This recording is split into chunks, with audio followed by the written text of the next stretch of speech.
Olá pessoal, tudo bem? Professor Ismael Noronha com mais uma dica aí da resolução CNJ 185, tá? Que vai cair no seu concurso do Tribunal de Justiça do Pernambuco. Essa resolução trata sobre o processo judicial eletrônico. Olha só como é que pode ser cobrado na sua prova. Letra A. Os atos processuais terão registro, visualização, tramitação e controle exclusivamente em meio eletrônico e serão assinados digitalmente contendo elementos que permitam identificar o usuário responsável pela sua prática. A questão está verdadeira, pessoal. Atos processuais é todo tipo de atuação no processo. Tá? Então, quando você coloca, por exemplo, um documento, junta uma certidão, dá uma decisão numa sentença, isso é um ato processual. No processo judicial eletrônico, todos esses atos, pessoal, terão seu registro, visualização, tramitação e controle exclusivamente pelo sistema, ou seja, exclusivamente em meio eletrônico. E eles devem ser assinados digitalmente. Na nossa outra dica, nós falamos o que é uma assinatura digital, tá? Essa assinatura digital, ela garante a autenticidade daquela pessoa que está assinando aquele documento. Por exemplo, um juiz vai assinar a sentença, essa assinatura digital realizada por ele confere autenticidade ao documento. Ou seja, ele mesmo comprova com a assinatura digital que ele e mais ninguém assinou o documento. Ele é a autoridade competente para realizá-lo. E todos esses documentos, então, têm que ser o quê? Assinados digitalmente, contendo o quê? Elementos que permitam identificar quem foi que juntou esse documento ou realizou esse ato processual. Então, o sistema ele vai registrar quem foi que fez cada coisa no processo, porque se alguém, por exemplo, tiver incluído uma prova falsa, eu consigo identificar quem foi essa pessoa. Se essa pessoa tiver alterado um documento, eu consigo identificar quem foi essa pessoa. Então, o sistema registra tudo o que acontece para fins de controle. Tá ok? Por isso que ele tem elementos que permitem identificar o usuário responsável pela sua prática. Prática do quê? Do registro, visualização, tramitação ou controle. Letra B.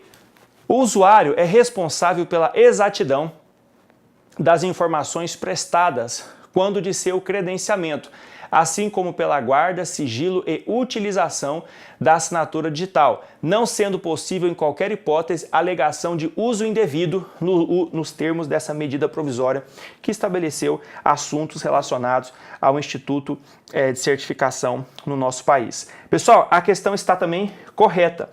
O usuário, em hipótese alguma, ele pode alegar que houve um uso indevido, por exemplo, do seu token. Ele não pode jamais falar assim, roubaram o meu token e assinaram digitalmente sem a minha autorização. Ele jamais pode alegar isso, porque é responsabilidade dele o quê? A guarda, sigilo e utilização da sua assinatura digital. É com esse token onde está registrado o seu certificado, é como se fosse um pendrive, é que ele consegue fazer as assinaturas digitais. Você coloca esse token no seu computador, assina lá e pronto, o documento está assinado. Ele não pode, em nenhuma hipótese, alegar o uso indevido. Ele é responsável pelo mau uso, inclusive, do seu token, do seu certificado, especificamente da sua assinatura digital. Por isso que ele tem a responsabilidade de guardar, manter sigilo e na questão da utilização também, tá? Questão correta. Letra C. Somente serão admitidas assinaturas digitais de pessoas físicas e de pessoas físicas representantes de pessoas jurídicas quando realizada no sistema PJE ou a este destinada, se utilizado certificado digital A3 ou equivalente que o venha a substituir na forma da normatização do ICP Brasil. Certificado digital A3, pessoal, é aquele que está que depende de um token ou de um smart card, tá ok? Um cartão. Mas geralmente os certificados do nosso país, até por facilidade, são quase todos no formato de token, de um pendrive, ok? Esse é o tipo de formato A3. Se porventura houver uma alteração disso no futuro, ela também será aceita, porque quem comanda isso é essa ICP Brasil, que é o Instituto de Certificação no nosso país, tá? E a questão está correta, porque somente esse tipo de certificado é que é aceito. Somente as assinaturas baseadas nesse tipo de certificado digital A3, que é baseado num token ou no smart card é que é aceito no nosso país hoje em dia, tá bom? Restou-nos então letra D como gabarito.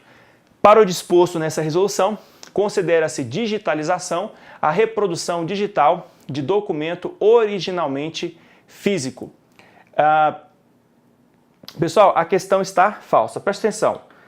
O artigo 3º vai definir para nós o que é digitalização, o que é um documento digitalizado e o que é um documento digital. Documento digital, pessoal, é o seu Word. Você já cria ele em ambiente digital. Ou seja, quando você faz um texto no Word e já transforma ele para PDF, por exemplo, esse é um documento digital. Ele já nasceu nesse meio digital. Ele não foi físico anteriormente, ele já nasceu nesse contexto. O documento digitalizado é, por exemplo, uma certidão que você tem impressa e você escaneia essa certidão, você digitaliza essa certidão que estava em meio físico.